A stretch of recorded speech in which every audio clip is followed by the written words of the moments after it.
आज मेरी तलाश पूरी हुई। मैंने 3 दिन यहाँ रह कर के जो देखा, जो समझा, जो अनुभव किया, उसकी परिणति ये है कि मेरे अंतर मन में एक नई प्रेरणा आई है और मैं सभी के समक्ष निवेदन कर रहा हूँ कि जिनेंद्र वर्णी बहुत बड़ा ज्ञानी भले ही अपने को मानता रहा हो, पर ऐसे आचार्य के समक्ष बैठ करके जो मैंने सुना है, उससे मेरी अज्ञानता ही प्रदर्शित हुई है। और आज से मैं इन आचार्य महाराज को अपना गुरु स्वीकार करता हूं।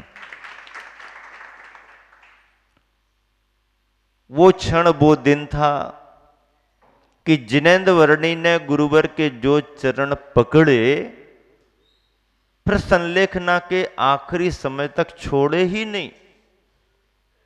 फिर ना उन्हें कहीं जाने की जरूरत पड़ी, ना उन्हें कहीं कुछ करने की जरूरत पड़ी, और उन्होंने फिर गुरुवर के पास बैठकर अपने सारे निवेदन कर लिए और निवेदन यह भी किया कि उम्र को देख करके, मेरे स्वास्थ्य को देख करके मैं चाहता हूं कि आपके चरणों में ही मेरा समाधि मरण भी हो। आचार्य ने बहुत भावपूर्वक उनके भावों को स्वीकार किया और कहा कि भावना अच्छी है, लेकिन इसके लिए अभी आपको दिनचर्या बनाना पड़ेगी, कुछ अभ्यास आगे बढ़ाना पड़ेगा, फिर आगे मैं आपको मार्गदर्शन दूंगा।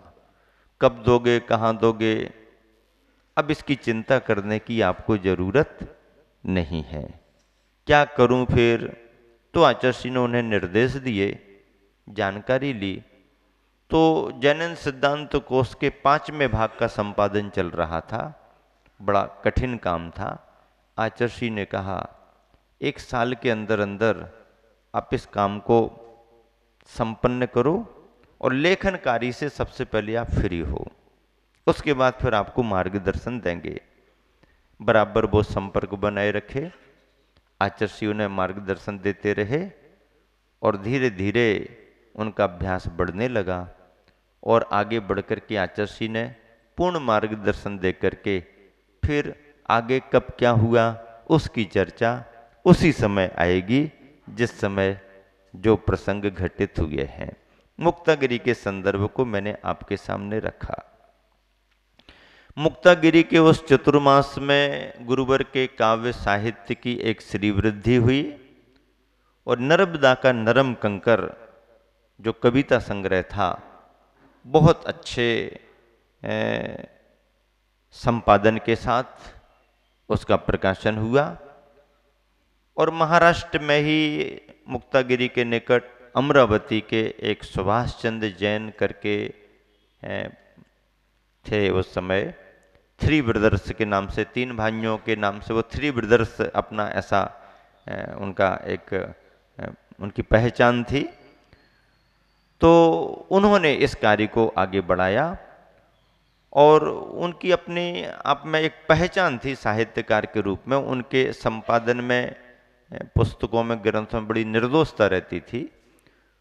तो उन्होंने जब पहला प्रकाशन किया तो यह घोषित करते हुए कि इस प्रति में से यदि कोई एक शब्द, एक अक्षर की भी त्रुटि निकालेगा तो उसको मैं पुरस्कृत करूंगा। इतने विश्वास के साथ, ऐसे अच्छे संपादन के साथ, रंगीन कलर्ड, उस समय सन 80 में उसका महत्व था, तो उस पुस्तक का प्रकाशन किया। नर्मदा का नरम कंकर और गुरुवर के कर कमलों में उस प्रति को मुक्तागिरी में भेंट किया गया।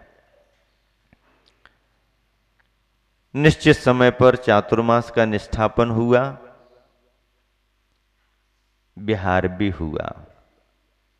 बिहार होने के बड़े कष्टप्रद प्रसंग भी है और प्रेरक तो माने ही जाएंगे।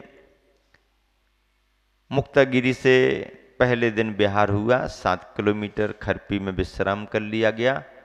खरपी से सुबह बिहार हुआ, लगभग 13-14 किलोमीटर के आसपास सिरज गांव करके है, वहाँ पर स्कूल में आहारचर्या संपन्न हुई संघ की। महाराष्ट्र का इलाका था। जिस रास्ते को आचार्य ने आगे बढ़ने के लिए चुना वो कच्चा रास्ता था, आवागमन के साधन भी सीमित थे। क्षेत्र पर भी उस समय जब बिहार होने की स्थिति थी तो श्रद्धालुओं की संख्या कम हो चुकी थी। कमेटी वाले और स्थानीय क्षेत्र के कर्मचारी और कुछ परतवाड़ा आदि के बंधु व्यवस्थाओं पर ध्यान दे रहे थे। संघ तो इन सब बातों से निरपेक्ष होता है, निश्चिंत होता है। आचार्य ने सिरज गांव में आहारचर्या संपन्न की, सामयिक संपन्न हुई संघ की और सामान्य जानकारी लेकर के बिहार कर दिया। बिहार करना था एक उत्खेड़ ग्राम के लिए, ताकि वहां से अगला रास्ता जो आगे का है वो मिलेगा। लेकिन उस कच्चे रास्ते पर आगे बढ़ते बढ़ते और जो साथ में रहे वो महाराष्ट्र प्रांत से बाहर के रहे और जो महाराष्ट्र वाले थे वो कुछ व्यवस्थाओं के लिए पीछे रुके थे। उन्होंने सोचा थोड़ा आगे संघ बढ़ेगा, हम पीछे से पहुंच जाएंगे। पर उसके पहले ही कहीं पर जरा ऐसा लगा कि ये रास्ता और किसी ने आने जाने वाले दूर से व्यक्ति से पूछा कि भाई रास्ता, तो रास्ता उसने क्या बोला ये नहीं समझे, इन्होंने क्या पूछा वो नहीं समझे और उसने ऐसा इशारा कर दिया। तो उस श्रावक को लगा कि रास्ता यही सीधा है, उसी रास्ते पर संघ आगे बढ़ गया। अब जहां 13-14 किलोमीटर पर पहुंचने का एक मानस था, वहां पर 12-13 किलोमीटर पर तो कोई जानकारी ही नहीं। यहां पर ये सब निश्चिंत, फिर व्यवस्था में व्यवस्था, अगले दिन ये वो ऐसा करते करते इन्होंने और विलंब कर दिया। संघ तो अपना आगे बढ़ ही रहा था।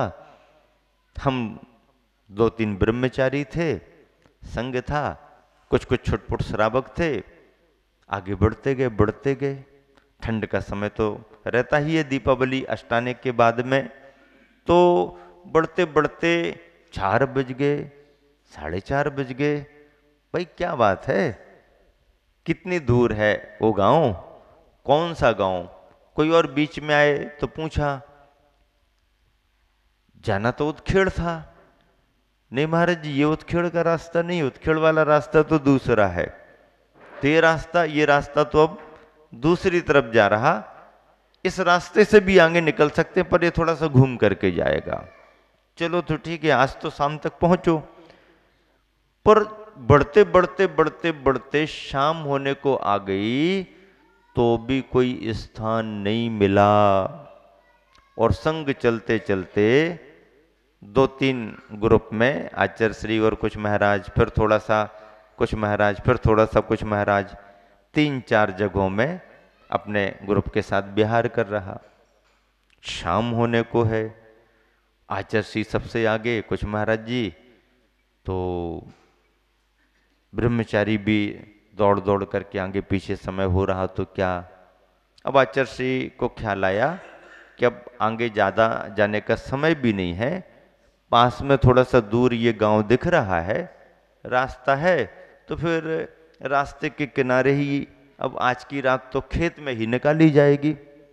वो गांव, वहां तक पहुंचना और फिर अपरिचित, यहीं रुकेंगे, समय भी हो गया। आचार्य ने चुन लिया, सब उजाला है, देखो जरा। वो खेत एक खलियान जैसा था, सामान्य से गेट ऐसा लकड़ी का लगा हुआ था, खुला था, अंदर लिपा पुता स्थान। और जो किसान अपने रात्रि विश्राम के लिए जो घास फूस का एक ऐसा वो बना लेता है, वो दिख रहा था। तो किसी महाराज जी ने इशारा किया कि देखो वो जगह यदि खाली हो तो रात ठीक रहेगी। देखिए थोड़ा सा ऐसा ओट वोट का बना हुआ था। आचार्य जी बोले बस आज तो फिर यहीं पर रात्रि विश्राम होगा। और महाराज जी वगैरह यूं ही बैठ गए। अब मुझे लगा कि ये स्थान तो निश्चित हो गए, लेकिन पीछे वाले महाराज कहाँ हैं? उस समय संग में रहने वाले ब्रह्मचारी अशोक भैया जी को पैर में मोच आ जाने के कारण वो विहार नहीं कर रहे थे।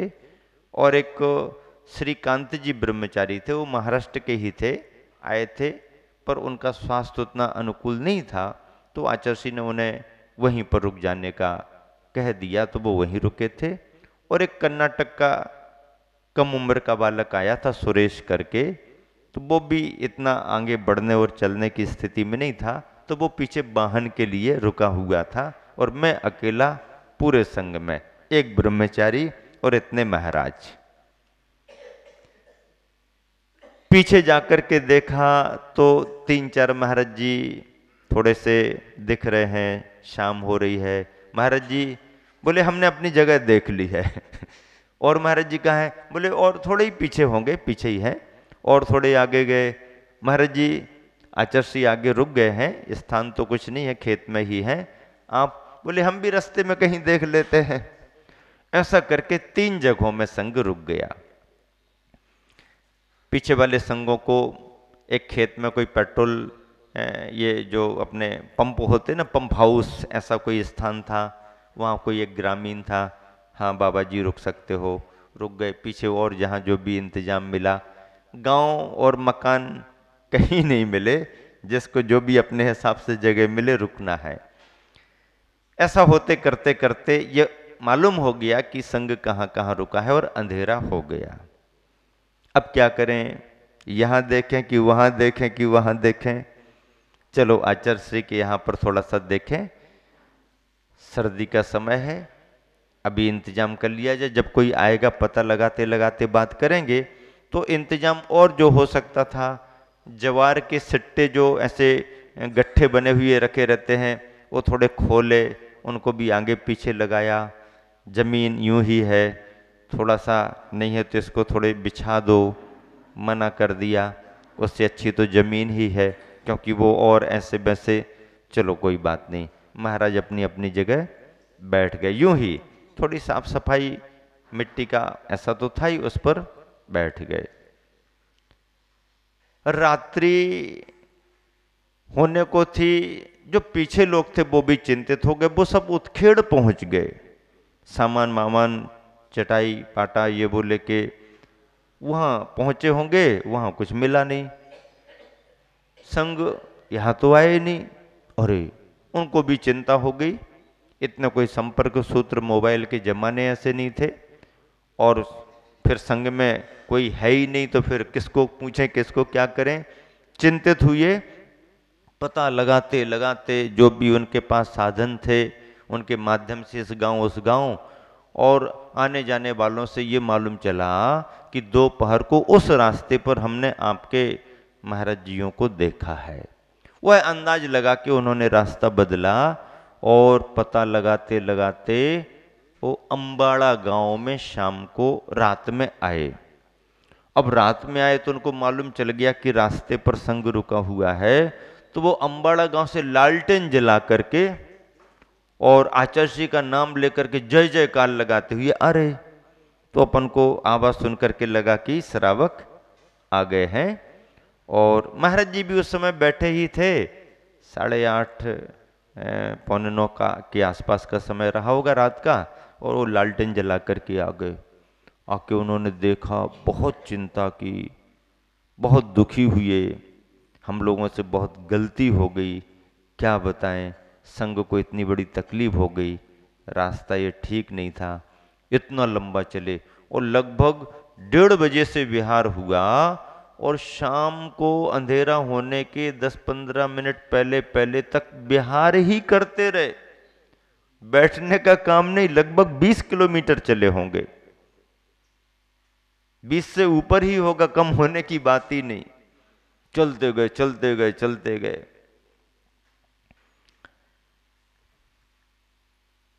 चटाई वगैरह लाए, जो भी इंतजाम थे वो किए, लेकिन संग तो संग ही था। अब कुछ कर भी दो तो खेत तो खुला है, आसमान के नीचे है, बहुत फर्क होता है। फिर भी श्रावक जो कर सकते थे उन्होंने किया। रात वो भी रुके, चिंता थी, दुखी भी थे, सब जगह जाके देखा। सब जगह आश्वस्त किया, जो प्रबंध ऊपर से हो सकते थे वो किए, और रात ऐसे करके निकली। मेरे मन में क्या आया?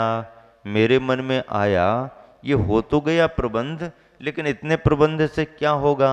तो मेरे मन में आया कि ये जो जवारी के गट्ठे रखे हुए हैं, इनको खोल खोल करके ऊपर से और डाल दिया जाए तो जरा ठीक रहेगा, क्योंकि खुला खेत है। महाराज जी वगैरह तो मना करते रहे, लेकिन मैंने तो सुनी नहीं, और डाले डाले तो बड़ी भावना से। लेकिन अब वो थोड़ी देर को तो ठीक ठाक लगे होंगे, लेकिन बाद में जब सुबह महाराज जियों से अनुभव मिले तो बोले वो तो न करबट बदल सकते न कुछ कर सकते, जरा भी करो तो चुभते और ऐसा वैसा। हमने कहा अच्छे को किया और ये भी एक कष्ट में सहयोगी बन गया। पर भैया वृत्ति का भाव, जो जैसा प्रबंध हो सकता किया। सुबह हुई, सब अलग किया गया, बांट बांट किए, और सहन तो बहुत किया, लेकिन सुबह आचार्य श्री के चेहरे पर मुस्कुराहट थी। श्रावक भी आ गए, बहुत निवेदन, बहुत मतलब जो वो प्रकट कर सकते करने लगे। आचार्य अरे होता है इसमें क्या, परीक्षा के दिन कभी कभी आते हैं, रोज थोड़ी आते हैं, ऐसा वैसा कह के थोड़ा उनको भी विकल्प नहीं करो, होता है, जानबूझ करके थोड़ी किया, अब हो गया तो हो गया। बहुत रोने लगे, नहीं नहीं कोई बात नहीं, आगे का देखो, अब पीछे का वो तो निकल गया ना, अब उसको क्या देखना, उसकी क्या, अब आगे का देखो। ऐसा करके सांत्वना दी और आचार्य श्री ने बिहार कर दिया।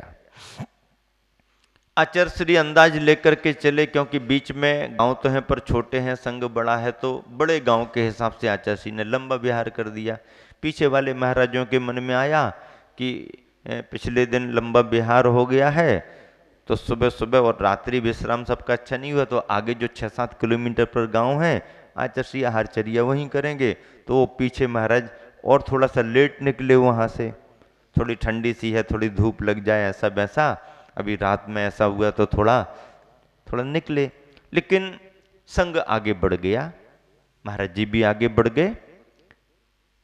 विशेष स्थिति जो बनी उसकी चर्चा में इसलिए आपके बीच में कर रहा हूं कि संग आगे बढ़ता गया। आचार्य श्री स्पीड से निकले और अंबाड़ा से हीबर खेड़ नाम का एक गांव पड़ता है,